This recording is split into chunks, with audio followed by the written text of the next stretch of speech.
안녕하세요, 여러분. 반갑습니다. 자, 오늘도 저와 같이 파이썬 공부를 열공을 해보아요. 자, 오늘은 기초의 두 번째 단계인 들여쓰기입니다. 들여쓰기가 뭔지 여기 설명을 한번 읽어보겠습니다. 자, 다른 언어와 달리 파이썬에서는 들여쓰기가 아주 중요한 역할을 합니다. 뭔진 모르겠지만 아주 중요한 역할을 한다고 합니다. 자, C 언어와 비교를 해보자면 C 언어에서는 코드 블록을 표시하기 위해서 중괄호를 사용합니다. 요게 중괄호죠. 자, 하지만 파이썬에서는 괄호를 생략하고 들여쓰기로 화음 관계를 나타냅니다. 그러니까 다른 언어에서는 이렇게 중괄호를 사용을 하는데 파이썬에서는 얘를 생략하고 그 대신에 사용하는 게 들여쓰기구나 정도로 이해하시면 됩니다. 자, 그래서 같은 단계의 코드들을 모두 같은 수에 들여쓰기를 해주어야 에러가 발생하지 않습니다. 뭔가 개수가 맞지 않을 때는 에러를 발생시킨다고 하네요. 자, 처음에는 공백 한 개만 틀려도 에러를 내는 이 들여쓰기 규칙이 불편할 수도 있지만 익숙해지고 나면 간결하게 코드의 포함 관계를 한눈에 파악할 수 있어서 편리하다.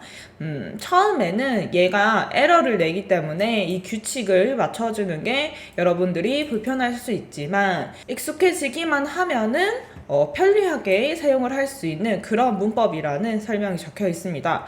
설명만 봐서는 여러분들이 이해가 잘 안 갈 거예요. 그래서 실습을 통해서 조금 더 자세하게 살펴봅시다. 밑에 예시를 보니까 들여쓰기 규칙을 지켰을 때와 들여쓰기 규칙을 어겼을 때가 있습니다. 자, 얘는 어떤 게 잘못되었나 보면은, 자, 에러 표시가 이 세 개의 프린트 중에서 하나의 프린트 앞에 공백이 있는데 이것 때문에 에러가 발생하는 거를 볼 수가 있어요. 자, 위에 이 규칙을 조금 더 자세히 읽어보면은 들여쓰기는 포함 관계를 나타냅니다. 그리고 가장 바깥쪽에 있는 코드는 공백 없이 시작합니다. 라는 규칙이 있어요. 여기서 이 두 번째 예시가 들여쓰기 규칙을 어긴 게 바로 이거죠. 가장 바깥쪽에 있는 코드인데 얘가 공백을 사용을 했기 때문에 에러가 발생을 하게 되는 겁니다. 자, 여러분들이 요거는 이 들여쓰기에 대한 개념만 제대로 이해를 하시면은 그렇게 어렵지 않을 거예요. 자, 들여쓰기라고 하는 거는 말 그대로 코드를 조금 더 안쪽으로 밀어서 적는 거예요. 자, 그런데 왜 그러면 그렇게 코드를 안쪽으로 밀어서 적느냐? 포함 관계를 나타내기 위해서다라고 적혀 있습니다. 우리가 지금은 단순하게 코드를 적기 때문에 이렇게 쭉 일렬로 코드를 작성을 하지만 나중에 문법을 좀 더 배우고 나면은 특정 코드를 이렇게 감싸는 경우가 생겨요. 그래서 어떤 코드 안에 다른 코드들이 이렇게 밑으로 들어가서 얘네들을 포함하는 그런 코드를 만든다는 겁니다. 자, 근데 이때 다른 언어, 예를 들어 C 언어에서는 괄호를 사용해서 여기서부터 여기까지 포함시킬 거야 라고 표시를 해주지만 파이썬에서는 괄호를 사용하지 않기 때문에 그 포함 관계를 이렇게 안쪽으로 밀어서 코드를 좀 더 뒤에 적는 걸로 들여쓰기로 이거를 표현을 해주는 거예요. 자, 그렇기 때문에 가장 바깥쪽에 있는 코드들, 그러니까 누구에게도 포함이 되지 않은 이런 코드들은 앞쪽에 공백 없이 시작을 해야 되는 거고, 포함이 되었을 때는 내부 블록들, 그러니까 같이 포함되어 있는 단계의 블록들은 같은 수의 공백을 사용을 해야 된다라는 규칙이 생겨나는 겁니다. 그래서 우리가 눈으로 봤을 때는 중괄호가 없기 때문에 코드가 조금 더 깔끔해 보여요. 들여쓰기를 사용함으로써. 하지만 이 들여쓰기가 공백이 딱 하나만 틀려도 여기 밑에 있는 것처럼 에러를 내기 때문에 익숙해지는데 연습이 좀 필요하다라는 내용이 여기 적혀 있는 내용입니다. 자, 요 내용은 같이 한번 실습도 해볼까요? 파이썬을 열어서 새 파일을 열어서 프린트를 아까 예시처럼 세 줄을 적어 보겠습니다. 프린트 A 복사해서 B와 C를 만들고, 당연히 그냥 실행을 하면은 우리 많이 사용했었던 프린트죠? 에러가 없을 겁니다. 이렇게 잘 작동이 되지만 가장 바깥에 있는 이 블럭들 중에서 앞쪽에 공백을 포함한 문장이 하나라도 있다면 이렇게 에러를 발생한다 라는 겁니다. 간단하죠? 포함 관계가 되어 있을 때의 들여쓰기는 나중에 우리가 제어문을 배우면서 조금 더 자세하게 살펴볼 거예요. 지금은 내가 코드를 적을 때 이렇게 띄어쓰기 간격, 앞쪽에 있는 공백의 간격을 마음대로 바꾸면 안 되는구나 정도만 이해하고 넘어가시면 됩니다.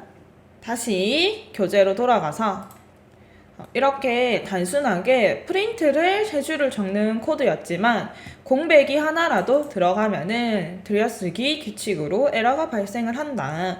파이썬에서는 어느 정도 들여쓰기를 자동으로 잡아주지만 100% 사용자가 원하는 대로 맞출 수는 없기 때문에 이 코드들의 포함 관계를 항상 잘 생각을 하면서 들여쓰기를 사용하자라는 내용도 적혀 있습니다. 내려가서 오늘의 마무리 학습 내용 정리입니다. 들여쓰기라는 거는 우리가 코드를 이렇게 일정한 간격 밀어서 띄워서 작성을 하는 방법입니다. 이거는 문법이기 때문에 우리가 잘 지켜줘야 하는 부분이고, 이걸 어기면은 에러를 발생을 한다라는 거. 자, 그러면 이 들여쓰기는 왜 필요한가? 자, 포함 관계를 나타내기 위해서 필요하다. 나중에 내가 복잡한 코드를 작성을 할 때 이 포함 관계를 잘 생각을 하면서 들여쓰기를 사용을 해야 된다라는 거. 마지막, 들여쓰기를 할 때는 가장 바깥에 있는 블럭들은 공백이 아예 없어야 되고, 내부 블록으로 갈수록 이제 공백이 점점점 늘어나게 되지만 같은 내부 블록은 같은 수의 공백으로 작성을 해야 된다라는 규칙까지 세 가지 제일 중요한 점이었어요. 자, 그러면 이 확인학습 문제는 제가 정답을 알려드리지 않을 거예요. 여러분들이 제가 읽을 때 한번 답을 고민을 해보세요. 다음 중 들여쓰기가 올바른 것을 고르세요. 이거는 눈으로 한번 맞춰보셔도 되고, 아니면은 실제로 아까 전에 우리 코드 작성하듯이 요렇게 프린트를 세 줄을 만들어서 여기와 똑같이 한번 실행을 해봐도 됩니다. 자, 어느 것이 정답일지 찾아보시고요. 두 번째, 다음 중 올바른 것을 고르세요 라는 문제입니다. 파이썬에서는 코드 블록을 표시하기 위해서 중괄호를 사용한다. 과연 O일까요? X일까요? 들여쓰기는 코드의 포함 관계를 나타낸다. OX. 가장 바깥쪽에 있는 코드는 공백으로 시작한다. OX. 들여쓰기를 하지 않아도 에러가 발생하지 않는다. OX. 이거는 이제 그 뜻이죠. 들여쓰기를 안 한다, 공백을 안 적는다, 이 뜻은 아니고 들여쓰기 규칙을 지키지 않아도 에러가 발생하지 않는다. 이렇게 해석을 해주셔야 돼요. 자, OX입니다. 만약에 이 두 문제의 정답을 맞추신 분들은 우리 오늘의 목표인 들여쓰기도 완벽하게 이해를 잘 하신 거예요. 자, 그러면 오늘의 강의는 여기까지입니다. 강의가 도움이 되셨다면 소놀코딩 유튜브 좋아요와 구독도 많이 많이 눌러주시고 우리는 다음 강의에서 만나요. 안녕.